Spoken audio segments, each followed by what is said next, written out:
The bloodletting in Chicago last weekend, with 74 people shot, 12 fatally, was enough to horrify even locals, who were relatively inured to chronic slaughter at the hands of gun-wielding felons. "Unbelievable," said State Rep. LaShawn Ford, a black Chicago Democrat who went so far as to call on President Donald Trump for help. The shock was also evident beyond Chicago. Rudy Giuliani blamed Democrats in general and Mayor Rahm Emanuel in particular. "The mayor's legacy," he tweeted, "is more murders in his city than ever before. Everywhere there was agreement that the city's mayhem is out of control and in urgent need of measures to contain it. Don't believe the hype. There are not, in fact, more murders in Chicago than ever before." The number of homicides peaked at 920 in 1991.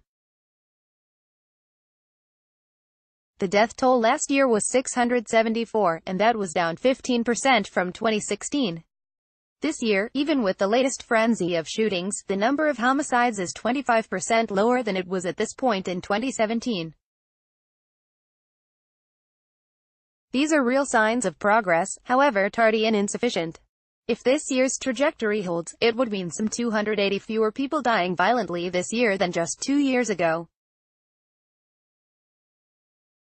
Another year on this trend line would put the city about where it was in 2013, when the number of homicides hit the lowest level in 48 years. Contrary to popular myth, cynically promoted by Trump and other outside critics, Chicago is not an exceptionally dangerous city. In terms of violent crime, it is less afflicted than a number of large cities, including St. Louis, Baltimore, and New Orleans. Republicans blame unbroken Democratic control of Chicago for its mayhem. But partisan coloration is an unreliable indicator of crime patterns. Of the 10 states with the highest rates of violence, 7 voted for Trump. Los Angeles, whose homicide rate is enviably low, has had only Democratic mayors since 2001. It's easy to blame the mayor for the persistent bloodshed, and former police superintendent Gary McCarthy, who is running against Emanuel in the February election, does not pass up the opportunity. McCarthy headed the Chicago Police Department from 2011 to 2015, and he claims credit for the improvement that occurred in that period.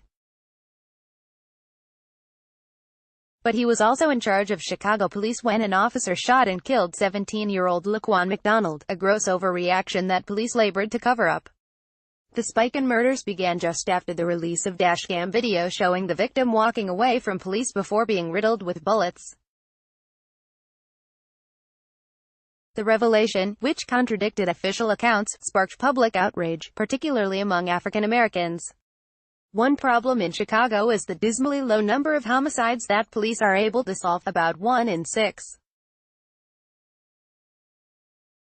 But the department's poor reputation among many of the people most at risk discourages the sort of cooperation from citizens that cops need to catch the killers. The city's record of failing to discipline officers who resort to unjustified lethal force is corrosive.